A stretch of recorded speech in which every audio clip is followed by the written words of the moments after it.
Hi అండి అందరికీ. ఏంటి ఇది గ్రీన్ కలర్లో ఉందని చూస్తున్నారా? మునగాకు పప్పు ఇదైతే మునగాకుతో చేసిన బోండా. తర్వాత వేడివేడి అన్నం.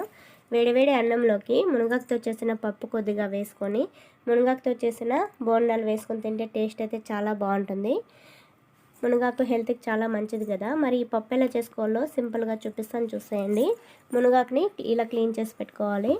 1 కప్పు పెసరపప్పు వేసుకొని ఒకసారి ఇలా కడిగిన తర్వాత మునగాకు వేసుకోవాలి. ఇప్పుడు పచ్చిమిర్చి, ఒక 2 టమాటాలు కట్ చేసుకొని వేసుకోవాలి. వెల్లుల్లి మాత్రం సరిపడా సాల్ట్ వేసుకొని, కొద్దిగా పసుపు, కొంచెం ధనియా పౌడర్ వేసుకొని ఇది మొత్తం మునిగేంత వరకు వాటర్ పోసుకొని కొద్దిగా ఆయిల్ కూడా వేసుకొని మూత పెట్టేసి స్టవ్ మీద పెట్టుకొని ఒక 4 విజిల్స్ రానివ్వాలి.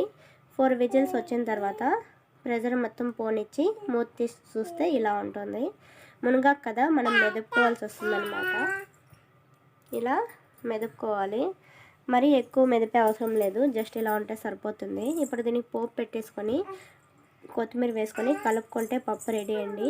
హెల్త్కి చాలా మంచిది, తప్పకుండా ట్రై చేయండి.